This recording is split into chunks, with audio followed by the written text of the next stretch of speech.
like books. Books are great. Guess we'll read some books. Why, Lewis Black? Why? Welcome back to WeRead. We're part of the way into chapter 1. Thank you for surfing on the internet. We're going surfing on the internet. But first, let's look again at the roots of anger. Where it comes from and where it goes. Where it comes from, Cotton Eye Joe's. Yes, everyone knows that anger originates from Cotton Eye Joe's. Yeah, it comes from the south. They harvest it in the anger fields twice a year. Get the rich crop of anger. Then they have a hoedown? Huh? They plant little frozen seeds of Lewis Black's tears. And some of the saliva that projects from his mouth while he's yelling at people in the front row of the audience at his stand-ups. That's where anger comes from. It's little Lewis Black seeds. Okay. Of course. Of course. Where it comes from and why we experience it. I believe that the human capacity for anger is rooted in the nature of God. Please do not think that I am being disrespectful of God. On the contrary, I stand in deep reverence of God when I suggest that human anger is rooted in the divine nature. Furthermore, I am not suggesting that anger is an essential part of the nature of God. I am suggesting that anger derives from two aspects of God's divine nature: God's holiness and God's love.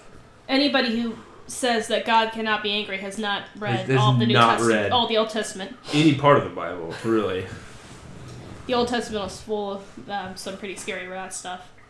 The scriptures proclaim that God is holy. See, for example, 1 Peter 1:16, Leviticus 11:44-45. The word holy means set apart from sin. Whether we are talking about God the Father, God the Son, or God the Spirit, there is no sin in the nature of God. The New Testament writers said of Jesus that he was tempted in every way, just as we are, yet without sin. The scriptures never say that Lewis Black is God. For good reason. Yes. Scriptures never say God is anger either. They do say he's love. Mm-hmm. He does get angry, but he is not anger. Right. A second. We need to work on this. Go ahead. Okay.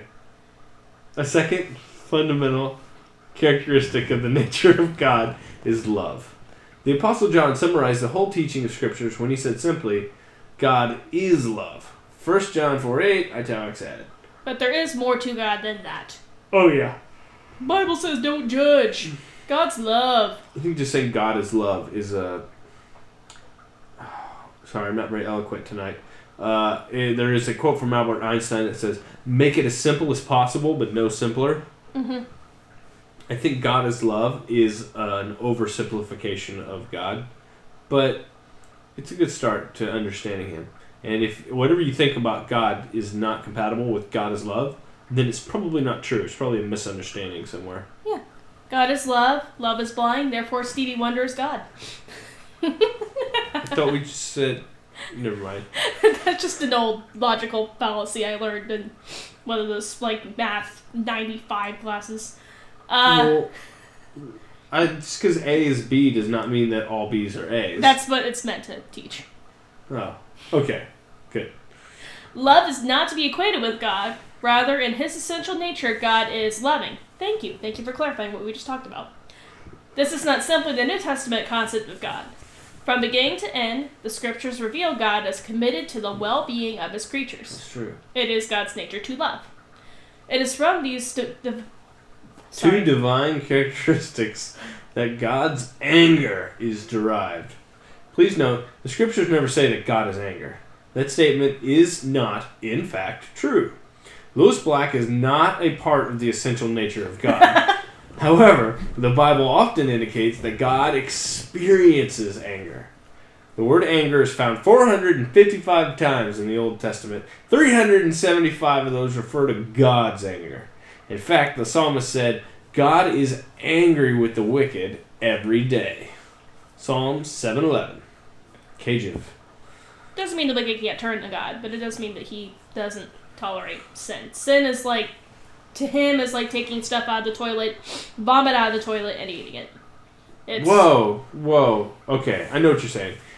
We toss this sin word around so much that it seems everyday, ordinary, like, oh God, I'm sorry I sinned today. But in truth, let me get right up to the microphone so you know that I'm being honest here. Let's have a heart to heart. Let's have a talk. Sin is gross. Okay? Like, it's gross. It's like eating vomit out of the toilet. That is sin. That is what your sin and my sin did to Jesus. Okay? Alright? Understand? Sin is gross. Do not harden your heart. Don't pretend that it's not. Don't gloss it over. Because that brings grace, not grease. Okay? Alright. Mm-hmm. Good. I'm glad we had this talk. Thank you. Thank you. Go back to what you're doing. Now we can return to our regularly scheduled YouTube. It's not something to be glorified. It's, Las Vegas is Sin City. It's not something that you revel in. Anywho, we are getting away from the point. KJV. God's anger was not limited to Old Testament times. Read the life of Jesus and you will see numerous occasions where Jesus demonstrated anger. For example, see Mark 3 and John 2 where he gets to go table flipping. Because God is holy and because God is love, God necessarily experiences anger. His love seeks only the good of his creatures.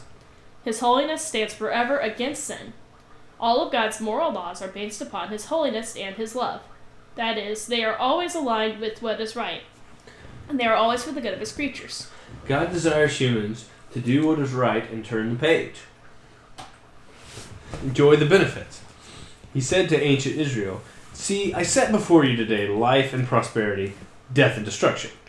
For I command you today to love the Lord your God, to walk in his ways, and to keep his commands, decrees, and laws, and then you will live and increase. And the Lord your God will bless you in the land you are entering to possess." Deuteronomy 30:15-16. Deuteronomy had many dudes. Many dudes had Deuteronomy. Knowing the detrimental effects of man's sin, speaking of happy songs, God's anger is stirred. It is God's concern for justice and righteousness, both of which grow out of his holiness and his love, that stimulate God's anger. Thus, when God sees evil, he experiences Lewis Black. Anger is his logical response to injustice or unrighteousness. He shouldn't do that to her. He shouldn't do that to her. Wait, let's back it up. Back it up. Anger is his logical response to injustice or unrighteousness. I think that he put a dose of that in all of us. God put in us a disdain for injustice. Like, we see the pictures of the starving people in Africa and just all the atrocities that are committed across the globe and terrorist acts and stuff, and our stomach churns, and everybody just goes, that's not right. But, I mean, honestly, what can we do about that? So we bottle that anger up. We don't know how to process it. And instead, we just yell at the person that takes your parking spot at Best Buy. We just unleash it on them. Being angry for the right reason at the right time and in the right way. Anyway. Yeah. If you've ever looked at some crazy picture on Facebook and felt the injustice half a world away, then that is evidence that God put a little bit of that in you. Although one like does not equal one pray. Yeah, that's a whole nother book. He shouldn't do that to her. So what does all this have to do with Lewis Black? The scriptures say that we are made in the image of God in Genesis. Though that image was marred by the fall, it is not erased. People still bear the imprint of God's image deep within their souls. Thus, even though we are fallen, we still have some concern for justice and tightness. What? I'm pretty sure that's I'm pretty sure it's supposed to say righteousness, and it wasn't. Sometimes the ebook version has a few kinks. I don't know, maybe... like Control A and Control V. Do you have a concern for tightness? I do, because I'm looking pretty flabby, but I don't think that's what he's talking about. Tightness. Like, you gotta go to the gym because my stomach is not very tight. Like, I have a concern with tightness. Like, your clothes aren't very tight? My pants are very tight. Mm-hmm. Thank you for asking. I mean, tight is in, I don't know, the 90s. My jeans are extremely tight, and that concerns me sometimes. Find the most pagan man you know and follow him for a week, and you will hear him make such statements as, "That's not right. He shouldn't do that to her. She treated him wrongly. Steal his car and see if he expresses anger.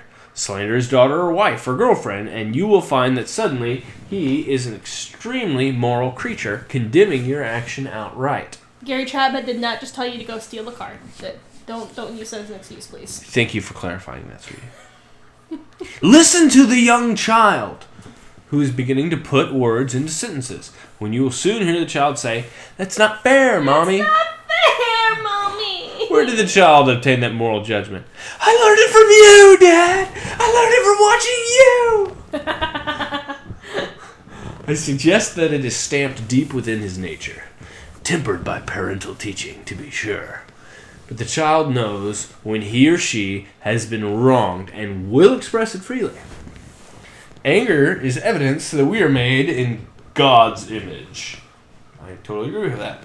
That's what you've been talking about for quite a few minutes now. Thank you, book, for explaining what I was trying to summarize.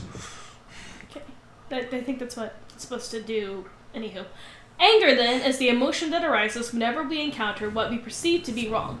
The emotional, physiological, and cognitive dimensions of anger leap to the front burner of our experience when we encounter injustice. That's why I was laughing, because I was about to burp. Sorry. Why does a wife experience anger toward her husband? Because in her mind, he has disappointed, embarrassed, humiliated, and rejected her.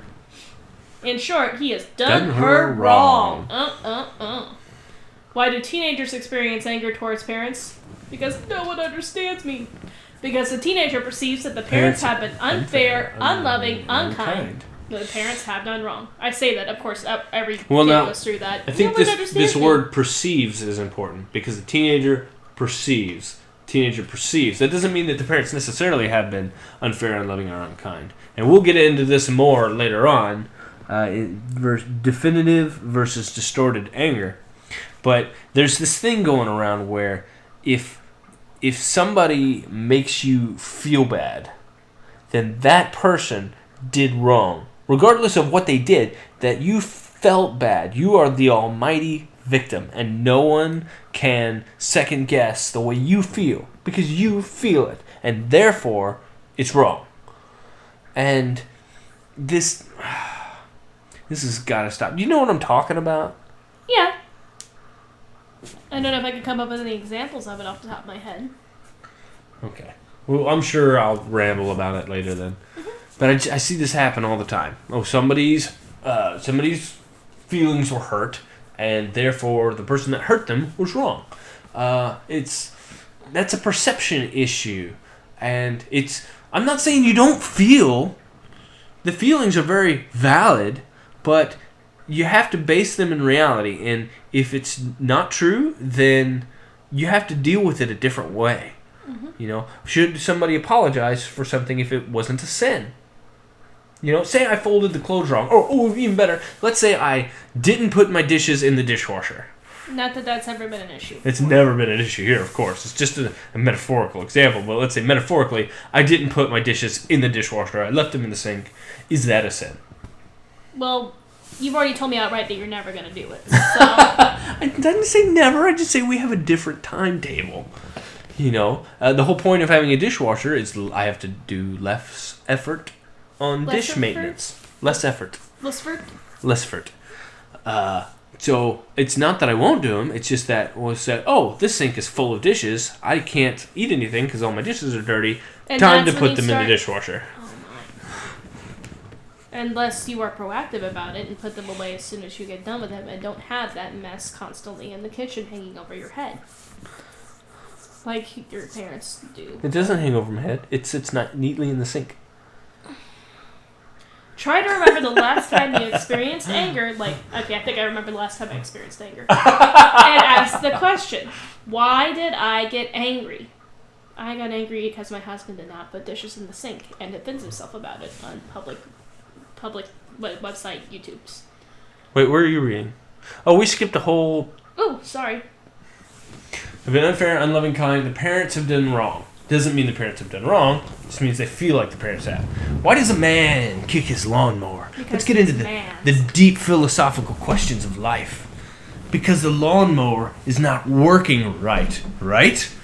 The machine or its manufacturer has done him wrong. Why do drivers honk their horns when the traffic lights turn green other than to annoy their wives? Because it's funny and she gets all bent out of shape. Because they reason the person in front of them should be paying attention to the light and should have accelerated 2 seconds earlier. Okay, I know we keep getting off track, but that's what the show is about. Yay! Yay! Off trackness. Yeah. Okay, that accelerated 2 seconds earlier. Mm-hmm. Do you know how long is a moment? A moment is you told me this. How long is a moment? The time it takes you to take your eyes off the... Wait, don't tell me. I forget.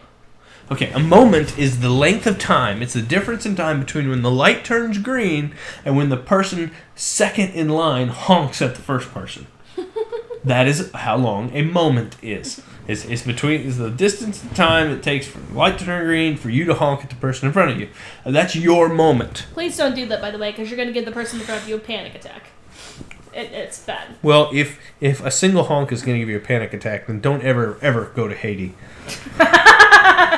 That's true. They don't drive on the left or the right side. They drive on the side where the biggest car is going. It's just that they honk when they turn, they honk when they go, they honk when they stop, they honk when they honk, just because that's how everyone knows that they're there. I'm here. Honk, honk, honk, honk, honk, honk. Okay. I can distinctly remember a time when someone honked at me, and it ruined my whole day. Like, seriously, all day long, just seething at them. Well, anyway, back to the moment. The moment is the difference in time between the light turns green and you honk at the person. And so I have a little game I like to play. It's called How Long Is My Moment? It's when I see that light turn green and I know that person in front of me has been surfing their phone through the whole thing, I try to add a couple seconds to my moment. It's kind of a personal goal. Can I make my moment? Can I stretch my moment just a couple more seconds? More often than not, I find that giving them 2 additional seconds makes the difference. And I don't have to honk. So you still honk when you're with me? Oh, yeah, just for fun, because I know it drives you nuts. Of course. Try to remember the last time you experienced anger, not going to say the word, and ask the question, why did I get angry? Chances are your answer will mention some injustice. Injustice. You can do it better than I can. Someone or something did not treat you fairly. Something was wrong. Your anger may have been directed toward a person, an object, a situation, yourself, or God. But in every instance, someone or something treated you wrongly. We are not discussing whether your perception of wrong is valid or invalid. That's what I was talking about, yeah. We'll deal with that in a later chapter. Yeah. What we are establishing is that anger originates in the perception that something is wrong. And this sense of morality, some things are right and some things are wrong, finds its root in the fact that we are created in the image of a God who is holy and has established moral law for the good of his creatures. Anger is not evil. Anger is not sinful. Anger is not a part of our fallen nature, and Lewis Black is not Satan at work in our lives. Quite the contrary. Lewis Black is evidence that we are made in God's image. Greg Haller, 2016. I'm sorry, Lewis Black, if you're listening to this. It demonstrates that we still have some concern for justice and righteousness in spite of our fallen state. The capacity for anger is strong evidence that we are more than animals. It reveals our concern for... There's tightness again. It reveals our concern for tightness, justice, and fairness. I'm pretty sure it's supposed to say righteousness, and there's like some sort of ASCII problem that resolves it into a capital T. It's weird. It reveals our concern for righteousness, justice, and fairness. The experience of anger is evidence of our nobility, not our depravity. We should thank God for our capacity to experience anger. When one ceases to experience anger, one has lost his or her sense of moral concern. Without moral concern, the world would be a dreadful place indeed. That brings us to our second major question. What is the purpose? What's the porpoise of anger? The 7 porpoises of anger. Remember, with the elvish names in Midgard? Yes, they're the founders of Midgard, and they all have 7 elvish names each. Yes. I'm not quite sure what they've done yet. Maybe we'll work on that. The porpoises of anger. More to the point, what is God's purpose for making human anger? Is that the end? I think that's the end of this one. Okay, we'll save that for the next one because that's one of my favorite quotes in the whole world. We'll see you next time on We Read Anger. I like books. Books are great. Let's Guess go we'll read some books.